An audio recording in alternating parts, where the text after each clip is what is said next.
ನಮಸ್ಕಾರ ವೀಕ್ಷಕರೇ. ನಮಸ್ಕಾರ ವೀಕ್ಷಕರೇ.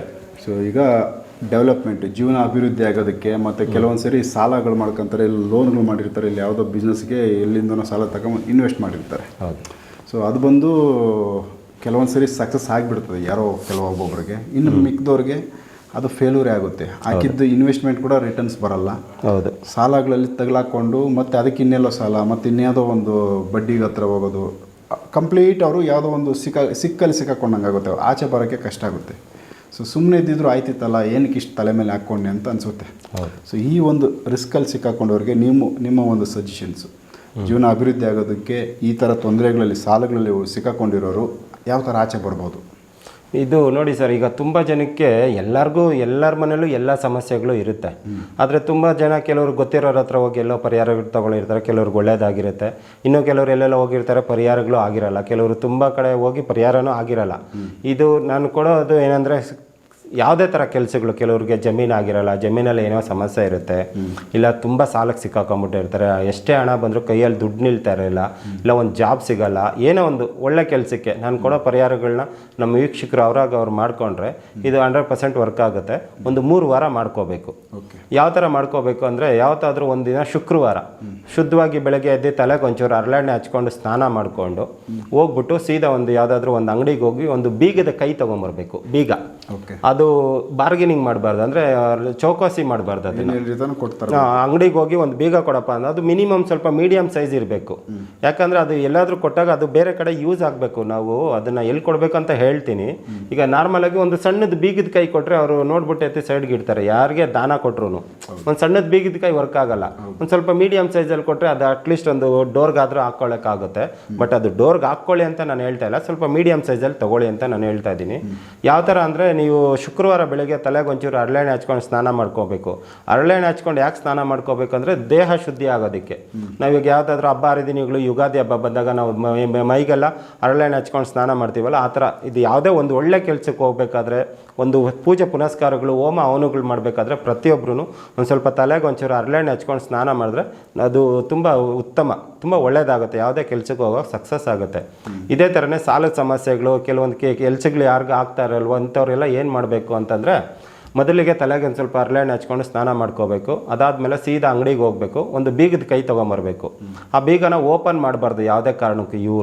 ಅವರು ಓಪನ್ ಮಾಡಬಾರ್ದು, ಇವರು ಓಪನ್ ಮಾಡ್ಬಾರ್ದು. ಹೇಗಿದೆಯೋ ಆಗ ಆಸ್ ಪರ್ ಕಂಡೀಷನ್ ಹಂಗೆ ತೊಗೊಂಡು ಬರಬೇಕು. ತೊಗೊಂಡು ಬಂದುಬಿಟ್ಟು ಶುಕ್ರವಾರ ಮಾಡಬೇಕು. ಇದನ್ನು ತೊಗೊಂಡು ಬಂದು ಮಲ್ಗೋ ದಿಂಬಿನ ಕೆಳಗಡೆ ಇಟ್ಕೋಬೇಕು. ಆಮೇಲೆ ನೀವು ಏನೇನು ನಿಮ್ಮದು ಸಮಸ್ಯೆಗಳಿದೆಯೋ, ಸಾಲದ ಸಮಸ್ಯೆ ಇದೆಯಾ, ಜಮೀನು ಗಲಾಟೆ ಆಗ್ತಾ ಇದೆಯಾ, ಇಲ್ಲ ಯಾವುದೋ ಒಂದು ಕೆಲಸ ಆಗ್ತಾ ಇಲ್ವಾ, ಕೆಲಸ ಸಿಗ್ತಾ ಇಲ್ವಾ, ಹಣ ನಿಲ್ತಾ ಇಲ್ವಾ, ಇದಕ್ಕೆ ಏನು ಮಾಡಬೇಕಂದ್ರೆ ನಿಮ್ಮ ಮನೆ ದೇವ್ರನ್ನ ತಿಳ್ಕೊಂಡು, ನಿಮ್ಗೆ ಇಷ್ಟವಾದ ದೇವ್ರನ್ನ ತಿಳ್ಕೊಂಡು ನೀವು ಅದು ಆ ಬೀಗದ ಕೈಗೆ ಎಲ್ಲ ಹೇಳ್ಬಿಟ್ಟು ಅದನ್ನು ದಿಂಬಿನ ಕೆಳಗಡೆ ಇಟ್ಕೊಂಡು ಆರಾಮಾಗಿ ನಿದ್ದೆ ಮಾಡಿಬಿಡಿ, ಮಲ್ಕೊಂಬಿಡಿ. ಅದೇ ಮೇಲೆ ಮರುದಿನ ಬೆಳಗ್ಗೆ ಎದ್ಬಿಟ್ಟು ಸ್ನಾನಗಿನ ಮಾಡಿಕೊಂಡು ನಿಮ್ಮೂರಲ್ಲಿ ಯಾವುದೇ ದೇವಸ್ಥಾನ ಇರಲಿ, ಶಿವ, ವೆಂಕಟೇಶ್ವರ, ತಾಯಿ, ಮಹಾತಾಯಿ, ಕಾಳಿ, ಭದ್ರಕಾಳಿ ಯಾವುದೇ ಇರಲಿ, ನಿಮ್ಮೂರ ದೇವಸ್ಥಾನಕ್ಕೆ ಹೋಗಿ ಒಂದು ಅರ್ಚನೆ ಪೂಜೆಗಳನ್ನ ಮಾಡಿಸಿ ಅದನ್ನು ಬೀಗದ ಕೈನ ದೇವಸ್ಥಾನದಲ್ಲಿ ಕೊಟ್ಬಿಟ್ಟು ಬಂದ್ಬಿಡಿ ಪುರೋಹಿತರಿಗೆ. ಓಪನ್ ಮಾಡಬಾರ್ದು, ಅಲ್ಲಿವರೆಗೂ ಓಪನ್ ಮಾಡಬಾರ್ದು. ನೀವು ಯಾವಾಗ ಇದನ್ನು ಮಾಡ್ತೀರೋ, ಅವ್ರು ಯಾರು ಅದನ್ನು ಬೀಗನ ಓಪನ್ ಮಾಡ್ತಾರೋ ನಿಮ್ಮಲ್ಲಿರೋ ಬ್ಲಾಕೇಜಸ್ ಎಲ್ಲ ಹೋಗಿ ಅದಕ್ಕೆ ಸೇರ್ಕೊಂಡಿರುತ್ತೆ. ಯಾಕೆ ಅಂದರೆ, ಬೀಗನೇ ಯಾಕೆ ಕೊಡಬೇಕಂದ್ರೆ ಅದು ಕಬ್ಣಕಾರಕ ಶನೇಶ್ವರ ಅದನ್ನು ನಿಮ್ಮ ನೆಗೆಟಿವ್ ಎಲ್ಲ ನಿಮ್ಮ ರಾತ್ರಿ ತಲೆದಿಂಬಲ್ಲಿ ಇಟ್ಕೊಂಡಿರ್ತೀರಲ್ಲ, ಅವಾಗ ಅದನ್ನೆಲ್ಲ ಎಳ್ಕೊಂಡಿರುತ್ತೆ. ಬೇಕಾದರೆ 1 ದಿನ ಇಟ್ಕೋಬೋದು, 2 ದಿನ ಇಟ್ಕೋಬೋದು, 3 ದಿನವೂ ಇಟ್ಕೋಬೋದು. ತಲೆ ಕೆಳಗಡೆ ನಿಮ್ಮಲ್ಲಿರೋ ನೆಗೆಟಿವ್ಸ್ ಎಲ್ಲ ಅದು ಎಳ್ಕೊಂಡಿರುತ್ತೆ. ನೀವು ಏನು ಬೇಡ್ಕೊಳ್ತೀರೋ ಅದು ನಿಮ್ಗೆ ಒಳ್ಳೇದಾಗ್ಲಿಕ್ಕೋಸ್ಕರ ಅದನ್ನು ತೊಗೊಂಡೋಗಿ ನಿಮ್ಮೂರಲ್ಲಿ ಯಾವುದೇ ದೇವಸ್ಥಾನಕ್ಕೆ ಕೊಟ್ಬಿಟ್ಟು ನಿಮ್ಮ ಪಾಡಿಗೆ ನೀವು ಅರ್ಚನೆ ಪೂಜೆ ಮಾಡ್ಕೊಂಡು ಬಂದ್ಬಿಡಿ. ಅದು ಯಾವಾಗ ನಿಮ್ಮದು ಬೀಗ ಯಾರು ಓಪನ್ ಮಾಡ್ತಾರೋ, ಪುರೋಹಿತರೇ ಓಪನ್ ಮಾಡ್ತಾರೋ ಇಲ್ಲ ಯಾರೋ ದೇವರೇ ಬಂದು ಓಪನ್ ಮಾಡ್ತಾರೋ ಗೊತ್ತಿಲ್ಲ, ಆ ಬೀಗ ಕೊಟ್ಬಿಟ್ಟು ಬಂದ್ಬಿಡಿ. ನೀವು ಯಾವುದೇ ಕಾರಣಕ್ಕೂ ಓಪನ್ ಮಾಡೋದು, ಚೆಕ್ ಮಾಡೋದು ಏನೂ ಮಾಡಬಾರ್ದು. ಸೀದಾ ಅಂಗಡಿಗೆ ಹೋಗಬೇಕು, ಅವ್ರು ಕೇಳಿದಷ್ಟು ಹಣ ಕೊಡಬೇಕು, ತೊಗೊಂಬಂದು ದಿಂಬಿನ ಕೆಳಗಡೆ ಇಟ್ಕೊಬೇಕು. ನಿಮ್ಗೇನು ಕೆಲಸ ಆಗಬೇಕು ಅದನ್ನು ಬೇಡ್ಕೋಬೇಕು. ನಿಮ್ಮ ಮನೆ ದೇವ್ರು, ಇಷ್ಟವಾದ ದೇವ್ರನ್ನ ಇಟ್ಕೊಂಡು ಸೀದಾ ದೇವಸ್ಥಾನಕ್ಕೆ ಹೋಗಿ ಕೊಟ್ಬಿಡಿ. ಮಾರನೇ ದಿನ ಸ್ನಾನ ಮಾಡಿಕೊಂಡು ಶುದ್ಧಿ ಮಾಡ್ಕೊಂಡು ಹೋಗಿ ಅದು ಹೇಗಿದೆ ಹಾಗೆ ಕೊಟ್ಬಿಡ್ಬೇಕು. ಕೊಟ್ಬಿಟ್ಟು ಸೀದಾ ಮನೆಗೆ ಬನ್ನಿ. ಅದು ಯಾವಾಗ ಕೀ ಓಪನ್ ಮಾಡ್ತಾರೆ ನಿಮ್ಮ ಜೀವನದ ಬಾಗಿಲುಗಳು ಒಳ್ಳೇದಾಗ್ತಾ ಬರುತ್ತೆ. ಇದನ್ನು ಒಂದು 3 ವಾರ ಮಾಡಿದ್ರೆ ತುಂಬ ಒಳ್ಳೆಯದು. ಒಂದು 3 ಟೈಮ್ಸ್ ಸೇಮ್ ಕೀ ತರಬೇಕು, ಸೇಮ್ ಪ್ರೋಸೆಸ್. ಇದು ಒಂದು ಸತಿ ಮಾಡಿದ್ರೇ ಸಾಕು. ಇನ್ನೂ ಹೆಚ್ಚಿನ ಅನುದಾನ ಬೇಕು, ಹೆಚ್ಚಿನ ನಮಗೆ ಅನುಕೂಲ ಆಗಬೇಕಂದ್ರೆ ಇದನ್ನು ಮಾಡ್ಕೋಬೇಕು. ಇದ್ರ ಜೊತೆಗೆ ಇನ್ನೊಂದು ಪರಿಹಾರ ಏನು ಮಾಡ್ಕೋಬೇಕಂದ್ರೆ, ಒಂದು ತಾಮ್ರದ ಚೆಂಬು ತೊಗೋಬೇಕು, ಅದಕ್ಕೆ ಮೇಲೆ ಪ್ಲೇಟ್ ಇರಬೇಕು, ಕ್ಲೋಸ್ ಆಗೋ ಥರ. ಈಗ ನಾವು ಅದರೊಳಗಡೆ ಏನೇ ಹಾಕ್ಬಿಟ್ಟು ಕ್ಲೋಸ್ ಮಾಡೋ ಥರ 2 ತಾಮ್ರನೇ ಇರಬೇಕು. ಇಲ್ಲ ಅಥವಾ ಒಂದು ಗಂದಿಗೆ ಅಂಗಡಿಲಿ ತಾಮ್ರದ ಚೆಂಬು ಸಿಗುತ್ತೆ, ಅದು ಒಂದು 100 ರೂಪಾಯಿ ಕೊಟ್ಟರೆ ಸಿಕ್ಬಿಡುತ್ತೆ ನಮಗೆ, 50 ರೂಪಾಯಿಗೂ ಸಿಗುತ್ತೆ. ಅದ್ರ ಮೇಲೆ ಸೈಜ್ ಮೇಲೆ ಡಿಪೆಂಡ್ ಆಗಿರುತ್ತೆ.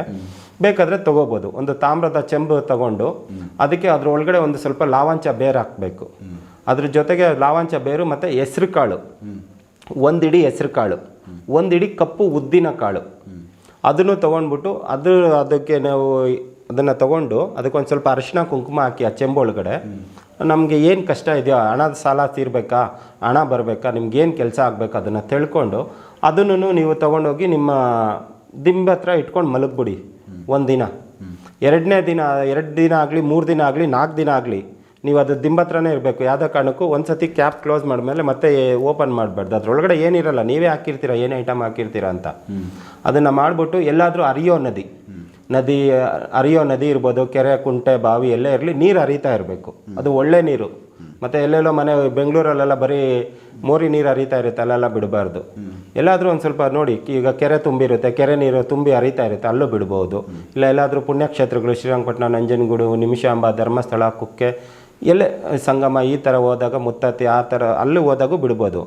ಬಟ್ ಸ್ವಲ್ಪ ಬೇಗನೆ ಬಿಡಬೇಕು. ಈಗ ಸಡನ್ನಾಗಿ ನಾವು ತಲೆದಿಂಬ ಹತ್ರ ಇಟ್ಕೊಂಡಿರ್ತೀವಿ, ಈ ಬೆಂಗಳೂರು ಸುತ್ತಮುತ್ತಲು ಎಲ್ಲೂ ನದಿ ಸಿಕ್ಕಲ್ಲ, ಕೆರೆಗಳು ಸಿಗುತ್ತೆ. ಆ ಕೆರೆ ನೀರೂ ಹರಿತಾ ಇರುತ್ತೆ, ಅಲ್ಲೂ ಬಿಡ್ಬೋದು. ಕೆರೆ ತುಂಬಿ ಹರಿತಾ ಇರುತ್ತೆ, ಇಲ್ಲ ಕೆರೆ ಒಂದು ಸ್ವಲ್ಪ ನೀರು ಹರಿತಾ ಇರುತ್ತೆ, ಅಲ್ಲಿ ತೊಗೊಂಡೋಗಿ ಬಿಡ್ಬೋದು. ಅಲ್ಲಿ ಬಿಡುವಾಗ ನೀಟಾಗಿ ಬೇಡ್ಕೊಂಡು ಅದನ್ನು ಬಿಟ್ಟಿದ್ದಾದರೆ ನಿಮ್ಮ ಕಷ್ಟ ಸಾಲಗಳು ತೀರುತ್ತೆ, ನಿಮ್ಗೆ ಹಣದ ಅಭಿವೃದ್ಧಿ ಆಗುತ್ತೆ. ನಿಮ್ಗೆ ಯಾವುದೇ ಕೆಲಸಗಳಾಗಬೇಕಾದ್ರೆ ನೀವು ಏನು ಬೇಡ್ಕೊಂಡಿರ್ತೀರೋ ಅದು ನಿಮಗೆ ಹಂತವಾಗಿ ಒಳ್ಳೇದಾಗ್ತಾ ಬರುತ್ತೆ. ಇದನ್ನು ಒಂದು 3 ವಾರ ಮಾಡ್ಕೋಬೇಕು. ಶುಕ್ರವಾರ ಸ್ಟಾರ್ಟ್ ಮಾಡಿದ್ರೆ ತುಂಬ ಒಳ್ಳೆಯದು. ಅವತ್ತೇ ಮಾಡಬೇಕು, ಬೇರೆ ದಿನ ಮಾಡಬಾರ್ದು.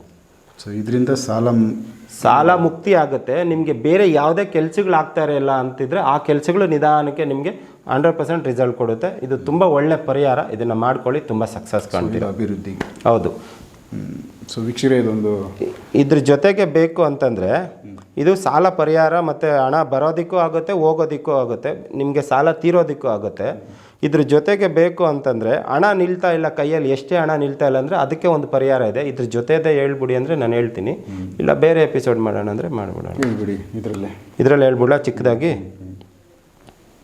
ಈಗ ಇದು ಹಣ, ಈಗ ಸಾಲದ ಸಮಸ್ಯೆ ಸಿಕ್ಕಾಕೊಂಡಿರೋದಕ್ಕೆ ನಾನು ಈ ಪರಿಹಾರ ಕೊಟ್ಟೆ. ಈಗ ಹಣ ನಿಲ್ತಾ ಇಲ್ಲ, ನಮ್ಗೆ ಹಣ ಬರಬೇಕು, ಅತಿ ಹೆಚ್ಚು ಹಣ ಬರಬೇಕು, ಅದಕ್ಕೇನಾದರೂ ಒಂದು ಪರಿಹಾರ ಕೊಡಿ ಗುರೂಜಿ ಅಂತ ಹೇಳಿದರೆ ಅದಕ್ಕೊಂದು ಪರಿಹಾರ ಏನು ಮಾಡಬೇಕು ಅಂತಂದರೆ, ನಿಮಗೆ ತುಂಬ ಒಳ್ಳೆಯದಾಗುತ್ತೆ. ಎಷ್ಟು ಹಣ ಬೇಕಾದರೂ ಬರುತ್ತೆ. ಇದನ್ನು ಅವಾಗವಾಗ ಮಾಡ್ತಾಯಿದ್ರೆ ತುಂಬ ಒಳ್ಳೆಯದು. ಇದು ಕೂಡ ತುಂಬ ಸಿಂಪಲ್ ಆಗಿರುತ್ತೆ, ತುಂಬ ಅದೃಷ್ಟ ಬರುತ್ತೆ ಇದನ್ನು ಮಾಡ್ತಾಯಿದ್ರೆ. ಅದು ಈ ಪರಿಹಾರ ಬಂದು ಕುಬೇರನಿಗೆ ತುಂಬ ಹತ್ರವಾದ ಪರಿಹಾರ. ಇದು ತುಂಬ ಚೆನ್ನಾಗಿದೆ ಈ ಪರಿಹಾರ. ಯಾವ ಥರ ಮಾಡ್ಕೋಬೇಕು ಅಂದರೆ, ಇದನ್ನು ಮಾಡ್ಕೋಬೇಕಾದ್ರೆ ಗುರು ಹೊರೆ ಅಂತ ಬರುತ್ತೆ, ಗುರುವಾರನೇ ಮಾಡ್ಕೋಬೇಕು.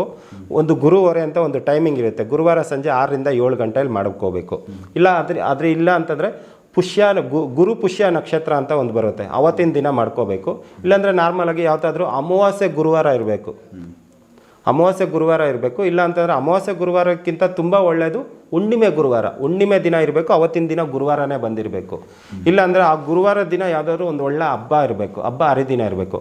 ಅವತ್ತಿನ ದಿನ ಏನು ಮಾಡಬೇಕು ಅಂತಂದರೆ, ಆ ಒಂದು ವಸ್ತುವಿನ ಏನು ತೊಗೊಂಬರ್ಬೇಕಂದ್ರೆ, ಒಂದು ಜಾಜಿಕಾಯಿ, ತುಂಬ ಒಳ್ಳೆ ಕ್ವಾಲಿಟಿ ಜಾಜಿಕಾಯಿ ಗಂದಿಗೆ ಅಂಗಡಿಯಲ್ಲಿ ಎಲ್ಲ ಕಡೆ ಸಿಗುತ್ತೆ. ಒಂದು ಜಾಜಿಕಾಯಿ ತೊಗೊಂಡು ಬರಬೇಕು. ಇದು ಬಂದು ಜಾಜಿಕಾಯಿ ಬಂದು ಕುಬೇರನಿಗೆ ಅಂದರೆ ನಮ್ಮ ಜನಗಳಿಗೆ ತುಂಬ ಅದೃಷ್ಟ ಬರುತ್ತೆ ಇದು ಜಾಜಿಕಾಯಿಯಿಂದ. ಅದ್ರ ಜೊತೆಗೆ ಕೆಲವೊಂದು ಐಟಮ್ನ ಸೇರ್ಕೋಬೇಕು. ಏನು ಐಟಮ್ನ ಸೇರಿಸ್ಬೇಕಂದ್ರೆ, ಒಂದು ಯೆಲ್ಲೋ ಕಲರ್ ಬಟ್ಟೆ ತೊಗೋಬೇಕು, ಹೊಸದು ಬಟ್ಟೆ ತೊಗೊಂಡು, ಇಲ್ಲ ಮನೇಲಿ ಯಾವುದಾದ್ರೂ ಒಂದು ಒಳ್ಳೆ ಬಟ್ಟೆ ಇದ್ದರೆ ಅದಕ್ಕೆ ಒಂದು ಸ್ವಲ್ಪ ತ್ಯಾವ ಮಾಡಿಕೊಂಡು ಒಂದು ಸ್ವಲ್ಪ ಅರಿಶಿನ ಹಚ್ಚಿ ಯೆಲ್ಲೋ ಕಲರ್ ಬಟ್ಟೆ ತೊಗೊಂಡು 1 ಇಡಿ ಅಕ್ಕಿನ ಹಾಕ್ಬೇಕು ಅದರಲ್ಲಿ ಬಟ್ಟೆಯಲ್ಲಿ. ಸ್ವಲ್ಪ ಮೊದಲಿಗೆ ಒಂದು ಸ್ವಲ್ಪ ಅರಿಶಿನ ಕುಂಕುಮ ಅದನ್ನು ಹಾಕ್ಬೇಕಾದ್ರೆ ಫಸ್ಟ್ ಇವರು ಶುದ್ಧಿ ಆಗಬೇಕು.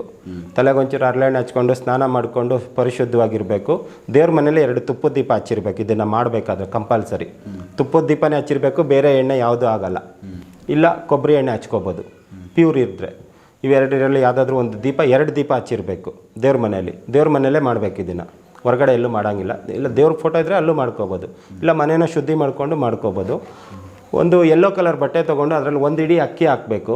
ಮೊದಲಿಗೆ ಒಂದು ಸ್ವಲ್ಪ ಅರಿಶಿನ ಕುಂಕುಮ, 1 ಇಡಿ ಅಕ್ಕಿ, ಒಂದು 3 ಲವಂಗ, 3 ಏಲಕ್ಕಿ, 3 ಕಡಲೆಕಾಳು ತರಕಾರಿ ಇದು ಬೇಳೆ ಇರುತ್ತಲ್ಲ ಅದು, ಆಮೇಲೆ 1 ಅಥವಾ 2 ಜಾಕಾಯಿ. ಇದನ್ನು ತೊಗೊಂಡ್ಬಂದು ಹಾಕ್ಬಿಟ್ಟು ಅದನ್ನು 3 ಗಂಟೆ ಕಟ್ಟಿ ಅದಕ್ಕೆ ಧೂಪ ಹಾಕಬೇಕು. ದೀಪಗಳಿಂದ ಬೆಳಗಿ, ಸಾಂಬ್ರಾಣಿ ಆದ್ರೂ ಓಕೆ, ಇಲ್ಲಾಂದರೆ ಧೂಪ ಸಿಕ್ಕಿದ್ರೆ ಧೂಪದಲ್ಲೂ ಅದನ್ನು ಬೆಳಗಿ ಮನೆ ದೇವ್ರನ್ನ ತಿಳ್ಕೊಂಡು, ಇಷ್ಟವಾದ ದೇವ್ರನ್ನ ತಿಳ್ಕೊಂಡು ಇದನ್ನು ನೀವು ಬೀರುಲಿ ಇಟ್ಬಿಡ್ಬೇಕು ಪರ್ಮನೆಂಟಾಗಿ. ನೀವಿರೋ ಕ್ಯಾಶ್ ಬಾಕ್ಸಲ್ಲಿ ಇಡ್ಬೋದು, ನಿಮ್ಮ ಹಣ ಎಲ್ಲಿರ್ತೀರ ತಿಜೋರಿ ಆ ಥರ ಜಾಗದಲ್ಲಿ ಇಟ್ಬಿಟ್ರೆ ಇದು ನಿಮಗೆ ಎಷ್ಟು ಹಣ ಬೇಕಾದರೂ ಬರುತ್ತೆ. ಇದನ್ನು 6 ತಿಂಗಳಿಗೆ ವರ್ಷಕ್ಕೊಂದ್ಸತಿ ನೀವು ಇದನ್ನು ಬದಲಾಯಿಸ್ಕೋಬೋದು, ಇಲ್ಲ ಪರ್ಮನೆಂಟಾಗೂ ಇಟ್ಕೋಬೋದು. ಯಾವುದೇ ನಾವು ನವಧಾನ್ಯಗಳಿಟ್ರೆ 6 ತಿಂಗಳಿರುತ್ತೆ, ಒಂದು ಸಣ್ಣ ಪುಟ್ಟ ಹುಳು ಬೀಳ್ಬೋದು, ಇಲ್ಲ ಅಲ್ಲೇ ಮುಗ್ಗೋಗ್ಬಿಡ್ಬೋದು, ಇಲ್ಲ ಅದು ಹಳೇದಾಗ್ಬೋದು. ಇದನ್ನು ಅವಾಗ ಮಾಡ್ಕೊಳ್ತಾ ಬಂದರೆ 100% ಹಣ ಬರುತ್ತೆ, ತುಂಬ ಸಕ್ಸಸ್ ಕಾಣ್ತಾರೆ. ಹಣ ನಿಲ್ಲೋದಕ್ಕೆ ಇದೊಂದು ಒಳ್ಳೆ ಪರಿಹಾರ, ತುಂಬ ಪವರ್ಫುಲ್ ಆಗಿದೆ, ಇದನ್ನು ಮಾಡ್ಕೋಬೋದು. ಸೂಪರ್, ತುಂಬ ಒಳ್ಳೆ ಟಿಪ್ಸ್ಗಳು ಕೊಟ್ಟಿದ್ದೀರಾ. ಸೊ ವೀಕ್ಷಕರೇ, ಸಾಕಷ್ಟು ಜನಗಳಲ್ಲಿ ಜೀವನಗಳು ತುಂಬ ಬದಲಾಗೋದಕ್ಕೆ ಎಷ್ಟೆಷ್ಟು ಪ್ರಯತ್ನಗಳು ಪಡ್ತಾ ಇರ್ತಾರೆ. ಸೊ ರಮೇಶ್ ಶರ್ಮಾ ಅವರು ಅವ್ರಿಗೆ ಗೊತ್ತಿರೋ ಜ್ಞಾನದಲ್ಲಿ ಈ ಒಂದಷ್ಟು ಟಿಪ್ಸ್ಗಳು ಕೊಟ್ಟವ್ರೆ, ಸಾಲದಿಂದ ಆಚೆ ಬರೋದಕ್ಕೆ, ದುಡ್ಡು ಉಳಿಯೋದಕ್ಕೆ, ಜೀವನ ಅಭಿವೃದ್ಧಿ ಆಗೋದಕ್ಕೆ. ಸೊ ಇದನ್ನು ಸಿಂಪಲಾಗಿ ತಾವೇ ಬಳಸ್ಕೋಬೋದು, ಎಲ್ಲವೂ ಸಿಂಪಲ್ ಐತೆ, ಮಾಡ್ಕೊಳ್ಳೋರು ಇದನ್ನು ಮಾಡ್ಕೊಳ್ಳಿ. ಸೊ ಅಭಿವೃದ್ಧಿ ಆದರೆ ಸೊ ಪ್ಲಸ್ಸೇ ಆಗುತ್ತೆ. ಸೊ ನೆಕ್ಸ್ಟ್ ಇನ್ನು ಬೇರೆ ವಿಚಾರಗಳನ್ನ ರಮೇಶ್ ಶರ್ಮಾ ಅವ್ರ ಜೊತೆ ಮಾತಾಡ್ತಾ ಹೋಗ್ತೀನಿ. ಎಪಿಸೋಡ್ ನೋಡ್ತಾ ಹೋಗಿ. ನಮಸ್ಕಾರ. ನಮಸ್ಕಾರ ವೀಕ್ಷಕರು.